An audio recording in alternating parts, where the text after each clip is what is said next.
Looks like there's no copy out on the right. That's the closest and only living relative of the giraffe. They are not related to zebra. They both have what are called ossicones on their foreheads. That's in its names for the little points up on the forehead, kind of look like fur-covered horns.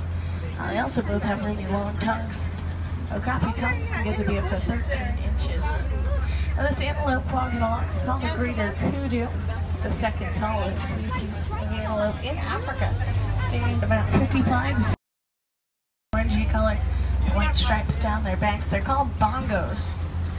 As a rhinoceros over here, rare, critically endangered species. There are less than 5,000 black rhino left in the entire world. That's because they're being illegally hunted. Up on the hill, and more bongos on our left as well, tucked into all these bushes. They're on both sides of us. I can see why they're called the ghosts of the forest. They blend in pretty well. Both males and females have horns on their heads, and their horns kind of slope back. That keeps them from getting tangled up when they move through all the plants and the vegetation. Sometimes we see hippos resting in the water. Now they are even capable of sleeping underwater. They can hold their breath about 6 to 8 minutes at a time, and then they'll just tip their heads up, get a breath of air. Keeping cool in the water. They say that one got a breath of air, put its head right back down. That'll help them keep cool, because they can grow to be enormous. Very powerful and incredibly capable predators. Predator main seated Nile crocodiles are dealing with animals. In the back of the truck, please have a seat for me. Upside down trees. The branches look like a root system. Colloquially, they're referred to as the tree of life because they store water inside their tree. Take a look down here. You spot giraffe out in the distance. Whereas the Serengeti Plains stretch for hundreds of miles across East Africa. Acts sort of like a superhighway with millions of animals that migrate through here each and every year. This is the wild Africa that we're all trying so hard to spar with one another. When they do, they'll kind of go down onto their little front legs, onto their knees. They assume a bowing position to spar. Now passing a few termite hounds over here, getting close to these giraffes. Spot them coming along up here. It looks like they're on both sides of us as we come up here. A giraffe are the tallest land animals on the planet. Now looking at the top of their heads, you can see their ossicones. Those are the points up there on the forehead. It's one of the things. We both have ossicones. They also both have long tongues. It looks like that little one wants to cross the road, so we won't block its path for too long. A giraffe tongues can get to be up to 18 inches long. A foot and a half long tongue. They'll use it to reach irregular edges to those spots. It's together kind of like broken up puzzle pieces. Well, there are 9 different kinds of giraffe in the world total. There's quite a few up on this hill. You see a bunch of them are eating, just munching on some leaves there.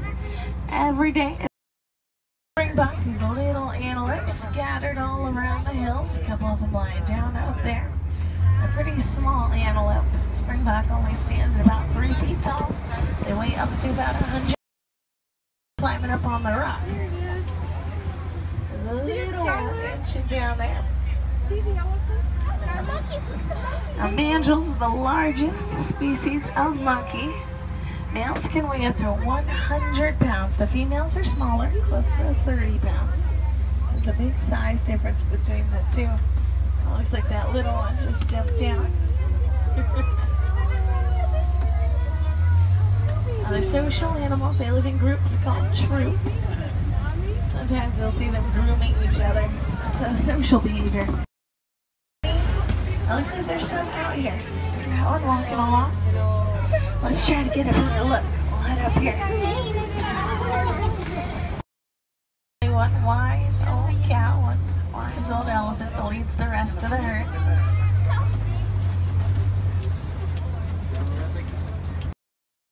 Sometimes they'll throw dirt, sometimes plants, mud, sand, all onto their skin, helps protect the skin from the sunshine. Other flamingos here as well. These are greater flamingos, and there are some chicks. See the little fuzzy gray ones on the island? Those are baby flamingos. Flamingo chicks start gray. Takes a couple of years before this little elephant version of sun protection. White rhino, they can weigh up to 5,000 pounds. They can charge at about 35 miles an hour. They have no natural predators, but they are indeed. The lions are typically inactive for about 18 to 20 hours out of the day. It's a very brief, about 4 to 6 hours of activity for them, and usually that's at night. They keep coming out of the bushes. Might be the ones we saw, might have walked over this way. You see those ears swiveling around? They've got great senses of hearing and smell, but rhinos have pretty poor eyesight. They don't see well. Looks like right side, those are Grant zebra. Sometimes they're called plains zebra. No one seems zebra in the world have the same stripes. They're all different. Now, one of the common zebra questions we get is, are they black with white stripes or white with black? The thing is, even if you shave off the hair, they still have the stripes on their skin. It goes all the way to their foods. They can go about 9 months without a drink of water. They don't even begin to sweat until their internal temperature hits about 115 degrees Fahrenheit. That seems useful today. Now those storks on the ground are yellow-billed storks. They are carnivorous birds, meat-eating birds. Usually they'll eat things they can catch, like